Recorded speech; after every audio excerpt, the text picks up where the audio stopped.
Good afternoon to you.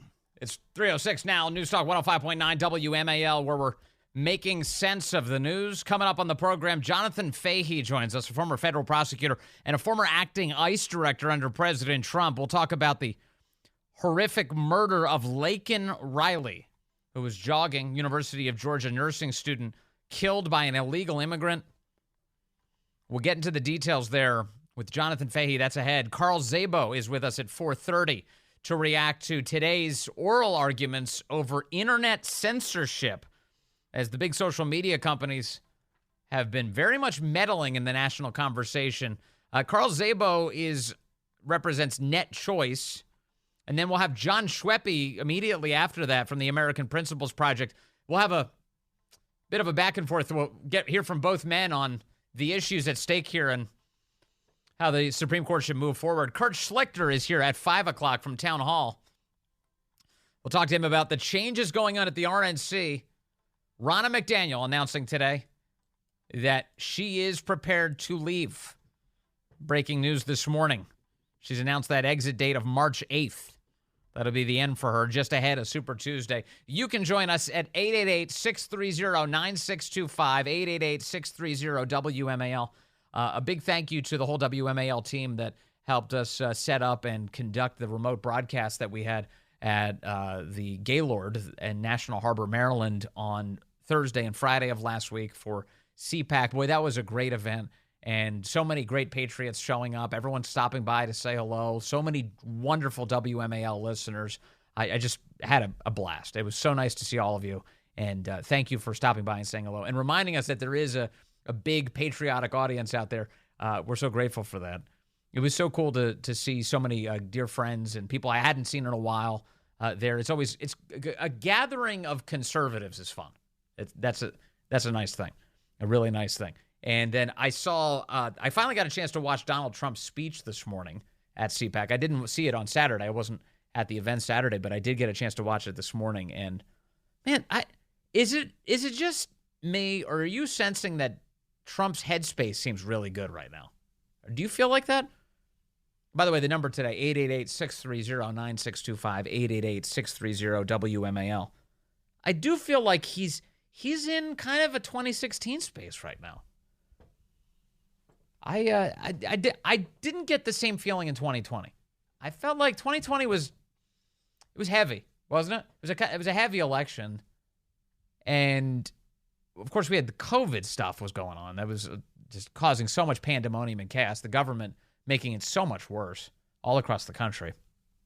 And I kind of felt like a down vibe in 2020. But in 2016, there was a tremendous amount of energy around Trump. And as he was accruing more and more strength and making his way through this primary process, and it was becoming more and more clear that he would be the nominee, he had a lot of tremendous energy. And part of it may be the issues. In some ways, it's kind of similar, right? So Trump gets into office in 2016. He confronts the issues at the border, and he makes a ton of progress on actually securing the border and slowing down all the illegal migration into the United States and getting it under control. Did he do everything? Well, if you ask Trump, he would say, I locked it down entirely. No, he didn't do everything. He was stopped in a bunch of meaningful ways. He didn't get all of the border wall up that he probably would have wanted to. We know that he wanted to, but he couldn't do it. He felt like Paul Ryan screwed him over in some of these congressional proceedings to actually get the border secure. But he made a lot of headway. You know, the Remain in Mexico stuff, threatening a trade war with Mexico in order to get them to actually do things to block all of the illegal aliens who were pouring into our country. He made a tremendous amount of headway. And that should never be taken away from him. But boy, it was taken away from all of us after Joe Biden came into office, hasn't it been? We're looking at tens of millions of illegal aliens. It's hard to actually get the firm numbers on this, who have come across the border since Biden's been president. And we saw the data last week of the people we know who have crossed our border. That's more than the population of 36 states of our entire country, just in the Biden era. So Biden has brought us back into chaos. And here's Trump with, I would say, a kind of a 2016 energy, who's saying, I want to, as he once said, make America great again. He said last week on Fox during that town hall with Laura Ingraham, I want to make America great again because America's not great right now, he said. We're not doing great right now. He's right about that. And that's really stuck with me since he said that last week. I thought that was a smart point. And well stated. But there's an ease to his presentation. So on Saturday, he speaks, goes for an hour and a half. And I don't know, if that doesn't tell you the story of South Carolina, I don't know what will. Under what circumstances do you get a presidential primary candidate not spending the entirety of his day in the state that is actively voting? South Carolina. Well, in the circumstances where he's going to beat his opponent, his only opponent in the race, by 20 points. He destroyed Nikki Haley in her home state on Saturday. And he did it while not even being in the state for a meaningful portion of the day. He was at CPAC in Maryland, visiting with the conservative activists there. And he was good. The tone of it was just great. Let me see here. Here's a little Trump at CPAC. He was. A vote for Trump is your ticket back to freedom. It's your passport out of tyranny, and it's your only escape from Joe Biden and his gang's fast track to hell. And in many ways, we're living in hell right now. Because the fact is, Joe Biden is a threat to democracy. He really is a threat to democracy. Oh, man. Corey, you hear that? Corey and Ganamort? He's saying it. He's saying the right thing. He says it's Biden who's the threat to democracy. You know, the left, if they're nothing else, they're all about projection. They're all about projection. Oh, it's Trump as a threat to democracy. No, the left is threatened by the idea that our democracy, meaning the voters, would prefer Trump over Biden. That's what they're threatened by. So they want to preclude the voters from even having that option. They're trying to remove him from the ballot all across our country. And so a vote for Trump in this election is a vote to save democratic institutions. More specifically, the constitutional republic that we are supposed to live in, but one that's being subverted on a daily basis by the left. So a vote for Trump is a vote to save democracy. For real. And Trump said it out loud. It's good for him. He should do that more, by the way. When I heard him say that this morning when I was listening to the speech, I thought that's perfect. That's perfect. Literally grab the cudgel out of their hands and then bash them over the head with it. Don't let them steal this. Outmaneuver them. In fact, Donald Trump in a lot of ways is outmaneuvering Biden already this week because he's going to the border on Thursday. You see the breaking news this afternoon that not only is Trump going to the border Thursday, now the White House is dragging Biden out to the border on Thursday as well. It's going to be his second visit of his entire lifetime. Joe Biden has never, in his entire lifetime, had never once visited the United States southern border until a little over a year ago now. That was the very first time. And he was dragged there kicking and screaming. He didn't want to see it, didn't want to go. And they cleaned it up. Remember, when he went, they cleaned out the whole area. They made it seem like everything was perfect. It was in pristine condition for the 5 minutes Biden was visiting. And so this Thursday, we're going to get the same dog and pony show. Biden's going to go down there. And it's only because Trump is going. It is only because of that. And it's directly connected to the fact that this is like the number one issue in the eyes of so many voters, in particular swing state voters. They're saying, what? You're allowing an invasion of our country. And this is cutting across all demographics. It's Republicans who are saying this. It's Democrats who are saying this. It's white people, black people, brown people, purple people. Everybody's saying this is insane. How many more videos do you have to see from Chicago of angry black residents who otherwise would vote for Democrats saying this is nuts? This is the craziest thing I've ever seen. We've been sitting here in this city, which has become a hellhole under these Democrat leaders. And let me pause for a moment and say, for whom some of you have voted for, maybe many of you have voted for, and should stop doing that. But it's become a hellhole under these Democrat leaders. We keep asking for help. We get none. And then illegals pour into our country, and we're bending over backwards to give them every last dollar? What? What is happening here? Boy, I hope people wake up to this. It's sad that this is what it takes, but if we have to go through the horror for a better outcome, maybe better outcome come more quickly. Trump saying he's under attack this weekend. He talked about of course he's under attack. This is totally real. Trump under attack by Joe Biden and the Justice Department and these Democrat lunatic prosecutors across the country. Here's what he said. I stand before you today not only as your past and hopefully future president, but as a proud political dissident. I am a dissident. Oh, the left is so mad at him for this. They're mad at him for the Navalny stuff. Last week, he was talking about how he's being Navalny'd right here in the United States, how Joe Biden is trying to imprison his political opponent, his top political rival right now, which is true. That is true. That's happening. And how abusive all of these systems are, dedicated to eradicating a political opponent, pointing to the horrors in authoritarian countries, places like Russia, where that does happen. And Trump saying, what is happening here? What is happening here? So Trump embracing it. He doesn't care the media is mad at him. In fact, it gives him strength. He's saying, I'm a proud political dissident. Remember this, I've been indicted more than Alphonse Capone, Mr. President. Do you know who that is? Alphonse Capone. More than Al Capone. Yeah, they've really done a number on him. And in fact, they've charged him with mob crimes. They claim that he's violated RICO down in Georgia, that he's a part of an organized criminal conspiracy. Trump also repeated a line that he apparently discovered had a lot of success when he talked to Laura Ingraham last week during that town hall in South Carolina. Your victory will be our ultimate vindication. Your liberty will be our ultimate reward. And the unprecedented success of the United States of America will be my ultimate and absolute revenge. That's what I want. Success will be our revenge.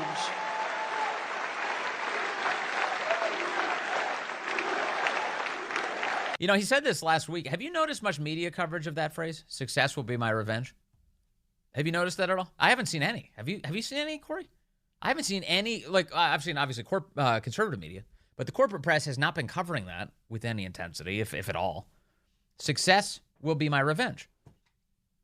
Why haven't they covered it? Well, you know the answer. Because it's positive. It's a positive message. It's a hopeful message. It's one that demonstrates that decency will be the best revenge.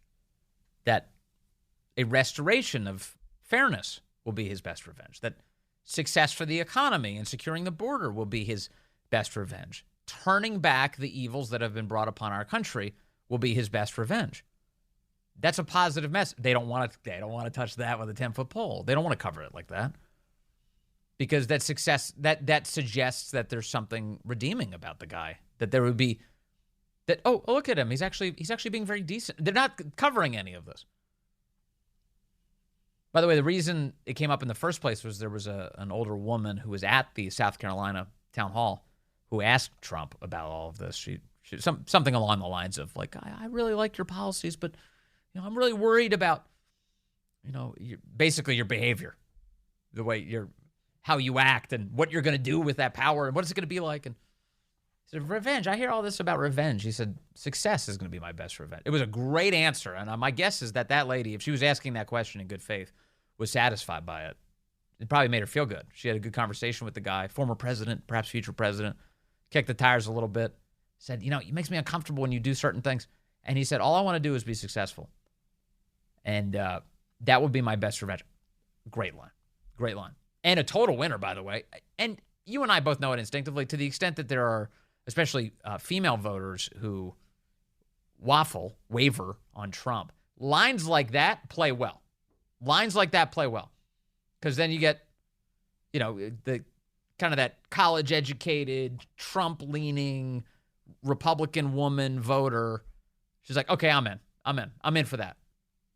And that's true. So that's Trump this weekend at CPAC. Like I said, he went an hour and a half. And it was funny because Trump, a lot of it was stand-up. It was just like literally off-the-cuff stand-up. He was making fun of Biden and like how Biden stumbles around stages and doesn't know where to go. And Trump said something like, if there was a wall back here that Biden would bump into it. Honestly, it was just a hoot. There was just so many really genuinely funny moments from Trump, and he was good. He was really feeling it. So I thought it looked good. What'd you think? Is Trump in rare form right now? Is he kind of at that mode that you'd like to see him at? Let me know. 888-630-9625. 321 now. Because the fact is, Joe Biden is a threat to democracy. He really is a threat to democracy. Joe Biden, the threat to democracy, the message from Donald Trump this weekend. And I'm really excited for Corey, the producer here. Corey's got a big boat flag that last year it was all Ron DeSantis, but now that DeSantis is out of the race, Corey's on board the Trump train now. And so Corey ordered a flag. We already told you about it. And on the flag, it says, what is it? It says Trump 2024 Save Democracy. Yeah, and it's got a picture. It's a giant mugshot from Fulton County, Georgia, of the former and future president of the United States, Donald Trump. So hilarious. And I love it. I love it so much. And he tells me that it will arrive very soon. It's the biggest. It's like a car dealership flag. It's one of the biggest flags you've ever seen. Let's see here. Let's get Joe in Silver Spring in here, line 4. Joe, good afternoon. You're on the Vince Coglianese Show. Good afternoon, Vince. Thank you for taking my call. Yes, sir. I think we need bumper stickers, nice red bumper stickers with 5 words. Success will be his revenge. We need to plaster them everywhere. We need them especially in these blue states. I live in the People's Republic of Maryland, and we need them all over. And I hope the Republican Election Committee is listening. We need bumper stickers. Just put those words out, put those bumper stickers out, and let people figure it out, and they will. Success will be his revenge. Yeah, it's pretty straightforward. Trump's right, by the way, about his capacity for developing messaging, and he has an instinct for it, and which is why he's been a good marketer through the years, and certainly politically. That it's a good line. Joe's right about that. You will know what it means instantly when you read it. Let me take Radu in Potomac, line 1. Radu, good afternoon. You're on the Vince Coglianese Show. Hey, Vince. I've been talking to you and to Larry and to Chris for about 8 to 10 years, from the time when Larry used to be in the morning with Brian. Yes. You guys know that I'm a diehard Republican. You know that I came from a communist country. I came here as a legal citizen, immigrant about 46 years ago. You know that I would never vote for a Democrat. I voted for Trump the first time around, and I think he did a great job for the first 3 years. I think I voted for him the second time around. And even though he wasn't my first choice this time around, I'm going to vote for him again. Having said that, I don't think he has a snowball's chance in hell of winning, simply because of the numbers. Because no Democrat will ever vote for him, because most of the independents will not vote for him, and because there are many Republicans that are going to vote for him. And I'm going to give you one quick example, and that's my wife. Why? Because of the comment that he made about Nikki Haley and her husband, who's a military guy who's defending this country, that how come he's not on the campaign with her? Our son is a Marine, okay? Our son is a Marine. And I'm going to vote for Trump, but my wife made it very clear to me that she absolutely is not going to vote for him because of that comment. Now, she's not going to vote for Biden, but she will not vote for him. So I hope I'm 100% wrong, and I hope the man wins in a landslide. But I don't think he will. Yeah, I mean, the other part of this, a lot of this is already factored in. I mean, the idea that Trump is going to take, people are going to catch some strays from Trump, not a new piece of information right there. And also, Trump, I think, was alluding to the rumors of Nikki Haley's affair. That was the actual thing he was talking about. But yeah, does he do damage to himself? Yeah, occasionally. Perhaps with, like you said, with your wife. Did he hang up? Radu hung up? Radu's a great caller, so I don't think meant any hard feelings, but that is the way he feels. Let me just offer this response, though. 1, Trump has been leading with independents. And 2, it's not fundamentally about vote switching. It almost never is. It's about turnout. Do people show up for Biden? And right now, Biden's got a massive turnout problem. People don't like him. Good afternoon to you. It is 3:36 here, News Talk 105.9 WMAL, where we are making sense of the news. Coming up on today's program, we're going to talk about a big case before the Supreme Court today, big oral argument over what states can do to stop the big tech companies from wielding their tyranny and censoring the American people, distorting civil society. We'll talk to Carl Szabo from Net Choice and John Schweppe from the American Principles Project back-to-back coming up at 4:30. And then Kurt Schlichter joins us at 5 o'clock. The great Kurt Schlichter. We talked to him about the changes going on at the RNC. Ronna McDaniel leaving very soon, just ahead of Super Tuesday. I'll also get into yesterday's self-immolation by an airman, a U.S. Air Force member who was standing out in front of the Israeli embassy yesterday, chanting about Palestine, lighting himself on fire. A horrific incident yesterday. We'll get into the details there with Kurt Schlichter. And you can join us at 888-630-9625, 888-630-WMAL. Our illegal alien crisis is completely out of control. Completely and utterly out of control. And it is so unfortunate that we have another horrific story to talk about today of an illegal alien with a criminal history here in the United States, in addition to just being here illegally, who allegedly murdered a nursing student at the University of Georgia campus while she was jogging. The name of that student, Laken Riley, 22 years old. She was found dead on campus Thursday. Authorities releasing very few details about the nature of the murder itself, but he has been charged, the illegal immigrant, with malice murder, felony murder, aggravated battery, that is, aggravated assault, false imprisonment, kidnapping, hindering a 911 call, and the concealing the death of another. Immigration and Customs Enforcement have confirmed over the weekend that this man is an illegal immigrant, that he was arrested on September 8th of 2022 by the Border Patrol after he unlawfully entered the United States near El Paso, Texas. He was paroled and then released. And then he was later arrested on September 14th of last year by the New York City Police Department and charged with acting in a manner to injure a child less than 17 years old, a child endangerment, as well as a motor vehicle license violation. He was then released before a detainer could be issued, according to the Immigration and Customs Enforcement. For more on all of this, I want to bring in an expert on this subject. Jonathan Fahey is here. He's a former federal prosecutor and a former acting ICE director under President Trump. Jonathan, good to have you back with us. Thank you, sir. Thank you. This keeps happening, doesn't it, Jonathan? Why? Yeah, it's so amazing. And, we've all, you've been talking about this for 3 years. We've all been talking about how something really horrible is going to happen, something absolutely tragic, and this administration doesn't care. The reason, and you ask why, because open borders is their highest priority. They don't care about the public safety. They don't care about national security. They don't care about drug overdoses. And every step of the way, they've made that perfectly clear. They celebrate illegal immigration, and they condemn anyone that brings up any of the drawbacks of it. And you know what name you will never hear this administration say? I guarantee you will never hear the name Laken Riley out of anyone in this administration. And it's truly disgusting, because remember a couple of years ago when they were all lining up to condemn those Border Patrol agents and falsely accuse them of racially whipping migrants for racially motivated reasons. And yesterday, silence on this issue. Yeah, and like I said, this is, again, not the first time this has occurred. It just keeps happening over and over and over again. You have the case of Molly Tibbetts, who was also murdered by an illegal immigrant who was here in the United States. The media were mad at the time when Donald Trump talked about it and said that this should not be happening in our country. You have the murder of Kayla Hamilton in Aberdeen, Maryland by an MS-13 illegal, a brutal slaughter there. This story just keeps repeating itself, and yet we don't get any meaningful change. In fact, it just keeps happening, and these guys just keep being released into the United States, Jonathan. Yeah, exactly. And we're not going to get any meaningful change out of the Biden administration. And what's amazing about this, and you've already seen the media doing their tricks on this issue, is now they're basically saying it's out of bounds to discuss the immigration aspect of this.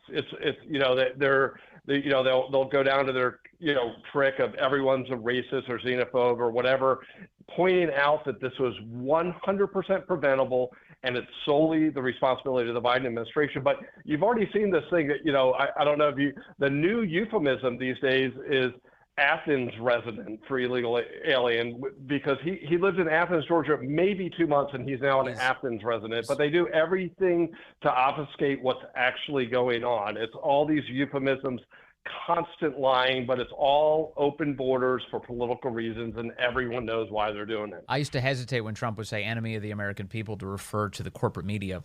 I used to think, that's a rough description for journalists. I always thought that, an enemy, that's somebody you reserve really, really strong condemnation for. But I don't know how else you view this. I'm looking at the Associated Press today.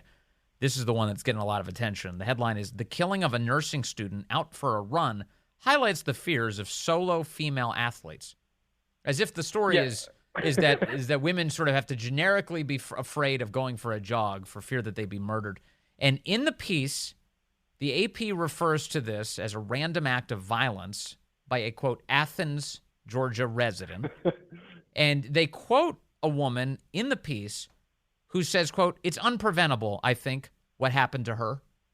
Unpreventable? I'm sorry, Jonathan Fahey, this man was in the custody of the United States federal government and the NYPD, and in both cases released back into our country. Yeah. In terms of crimes that are unpreventable, this one clearly doesn't fall in that category. And you're right. The other thing, the sanctuary cities movement, which is a full-on Democratic Party supports these sanctuary cities, including this administration. You've never heard them say anything negative about it. So that was the second time they had a chance to keep this guy off the streets, but instead they again put the open borders agenda first.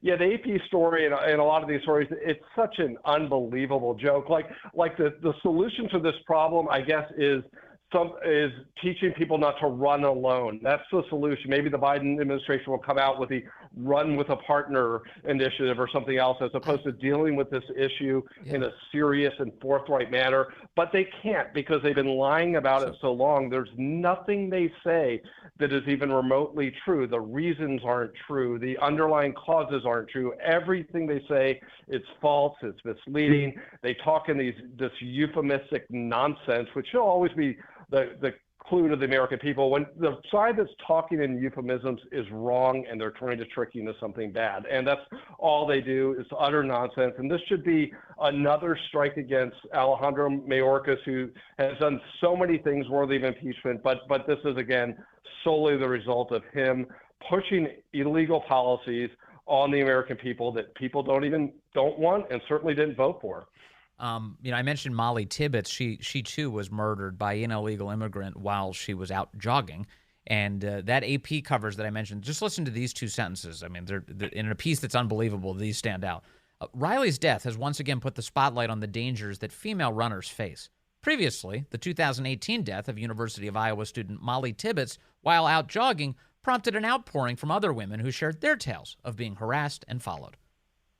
That's it. The entire piece never once mentions that this man is illegal. Never once. They don't even use the phrase undocumented, which is their typical euphemism. They don't nothing. Or non-citizen, irregular migrant, or whatever nonsense they have. Yeah, the real issue is jogging. If we could just prevent jogging, everyone will be safe. It's such utter nonsense, and the American people deserve so much better from the government, so much better from the media. I mean, it's just it's an insult. I think people see right through it, and you see these polls where the media polls so low in trustworthiness and everything, and it's so well deserved. And you do wonder, who are the people that actually trust them now? I don't know. I think it's more a function of the people that agree with them and say they trust them. But it's so bad when you see this story, and immediately we're going to turn on.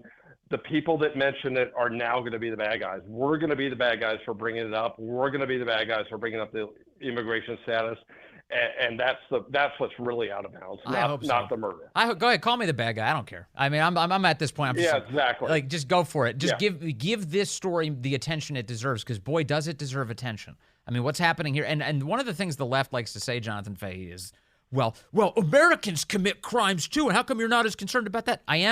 I am concerned about that. In fact, we have enough of a crime problem on our own. We shouldn't be importing more of it from third world countries. Yeah, exactly. Lock up the Americans who commit the crimes too.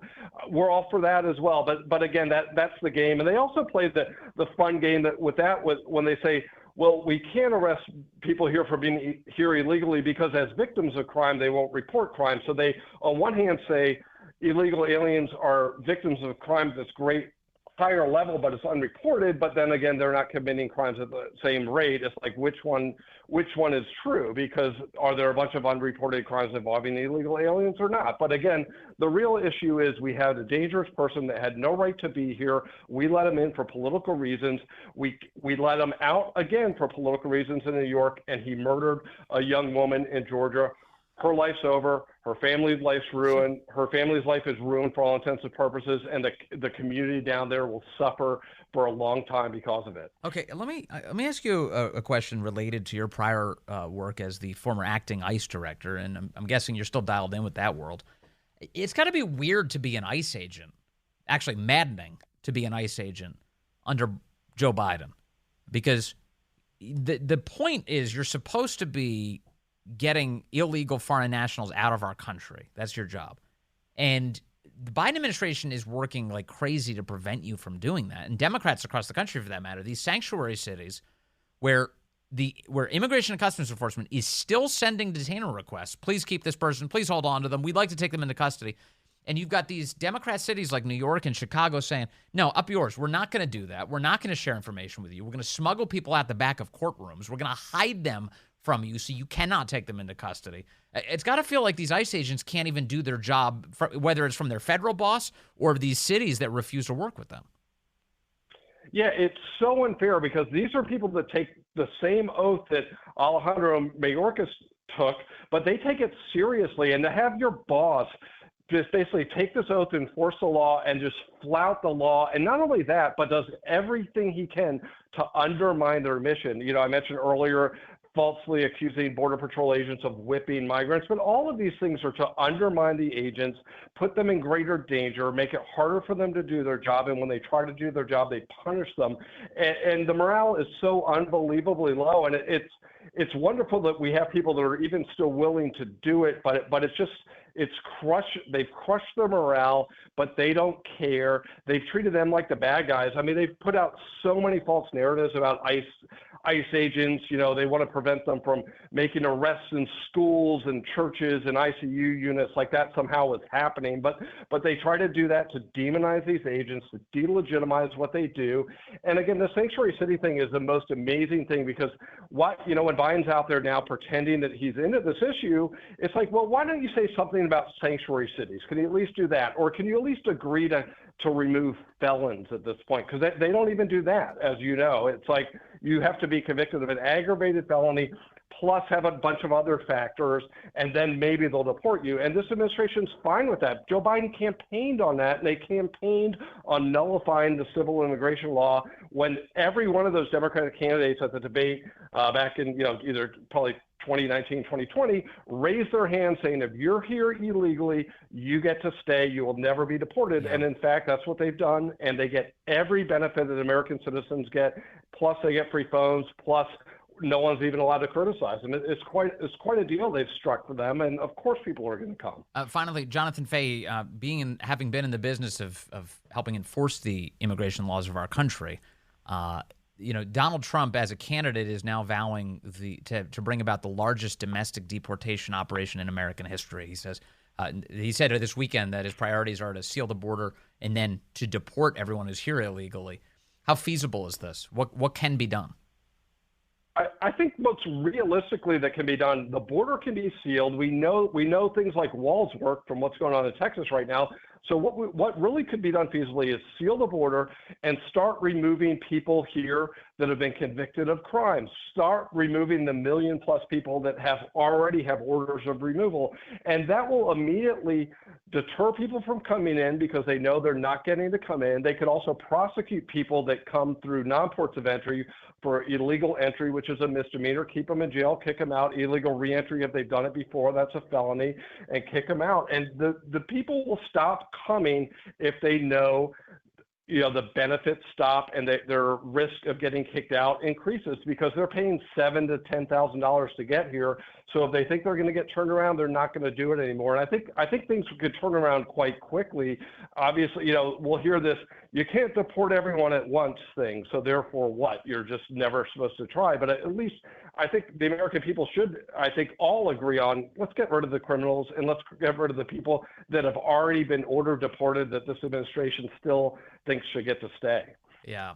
And I remember was it Romney who said years ago self-deportation was what he was advocating for. And he was mocked for that. And I mock Romney for all sorts of things. I'm not sure I would mock him for that though if they could actually get E-Verify in place. If they create a system where it's impossible to work in the United States and to and to sap from our system as an illegal alien, such that you have to actually like leave the country to go make a living. That seems like a reasonable way to get this done, in addition to outright deportation efforts. Yeah, exactly. It would take away the incentive. If they have to have E-Verify, they wouldn't have the ability to work, and then that would be a good step to getting rid of this problem, but also take away public benefits. There should be no public benefits for American citizens should be put first, at least occasionally, and this administration has always put them last. They put illegal aliens ahead of American citizens every single time, and they're doing it with Lake and Riley, which is so sad because they clearly don't care, and they're not going to say a single thing about it. Yeah, it's just what a tragedy. All right, Jonathan Fahey, thank you very much for helping us cover it. I really appreciate your time today, as always, sir. The Supreme Court hearing oral arguments today on the future of the internet, censorship, what's going on in our country with those big tech companies, so much more. Carl Szabo, John Schweppe are joining us in the next hour, and we'll talk to you at 888-630-9625.